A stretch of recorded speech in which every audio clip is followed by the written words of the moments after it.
Halo, perkenalkan nama saya Nurani SKM. Saya adalah peserta Latsar CPNS Angkatan 32 Kelompok 3 tahun 2021. Pada kesempatan podcast kali ini, izinkan saya membahas tugas Latsar mengenai nilai-nilai dasar komitmen mutu di unit organisasi, yaitu di tempat saya bekerja di Dinas Kesehatan Kabupaten Simalungun, Puskesmas Sari Matondang.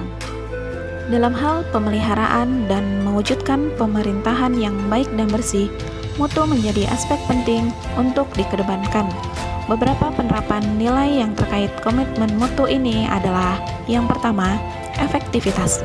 Efektivitas dalam hal penggunaan teknologi seperti komputer dan printer serta penggunaan proyektor ketika melakukan penyuluhan sangat bermanfaat, dapat mencapai tujuan yang diharapkan, yaitu masyarakat memahami apa yang hendak saya sampaikan sebagai seorang tenaga penyuluh.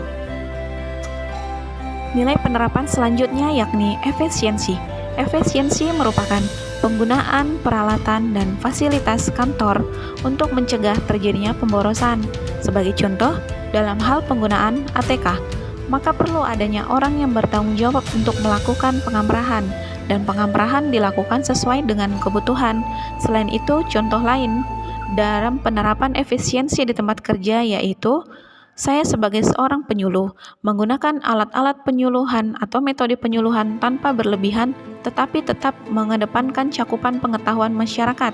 Contohnya, penggunaan brosur. Nilai selanjutnya adalah penerapan nilai inovasi. Sebagai contoh, sebagai seorang penyuluh kesehatan yang selalu melakukan tugas lapangan, memberikan edukasi kepada masyarakat dalam merubah perilaku menjadi hidup bersih dan sehat, saya akan merangkul jajaran pemerintah setempat, seperti kepala desa, babinsa, dan kader-kader setempat untuk mendukung penyuluhan yang nantinya akan saya lakukan secara berkala di desa tersebut, sehingga perubahan perilaku masyarakat akan lebih optimal. Penerapan nilai selanjutnya adalah nilai adaptif. Dengan kemajuan zaman, unit kerja puskesmas nilai adaptif diterapkan saat koordinasi rapat dengan jajaran pemerintah setempat atau dengan Dinas Kesehatan Kabupaten sudah melalui Zoom meeting atau webinar. Ini merupakan nilai adaptif di era globalisasi, apalagi di masa pandemi yang mengharuskan untuk menerapkan protokol kesehatan dengan meminimalisir mobilitas manusia. Nilai selanjutnya merupakan nilai perbaikan. Perbaikan mutu secara berkelanjutan merupakan proses penting dari hasil evaluasi. Perbaikan mutu dilakukan untuk melihat hasil monitoring dan evaluasi pelaksanaan pencapaian program. Di unit kerja puskesmas tempat saya bekerja sudah menerapkan nilai perbaikan dengan melakukan rapat mini lokakarya antar program dan antar sektoral. Pelaksanaan mini lokakarya puskesmas ini bertujuan untuk melakukan evaluasi dan perbaikan, meningkatkan kerjasama tim dalam menjalankan pelayanan di masyarakat.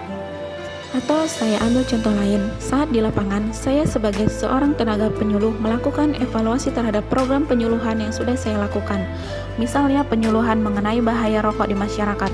Edukasi masyarakat yang sudah dilakukan adalah membuat joglo khusus untuk perokok sehingga mengurangi paparan rokok pasif di anggota rumah tangga mereka. Hal ini perlu dilakukan evaluasi dan monitoring yang berkelanjutan demi mencapainya desa tanpa asap rokok. Demikian podcast saya kali ini. Sekian dan terima kasih.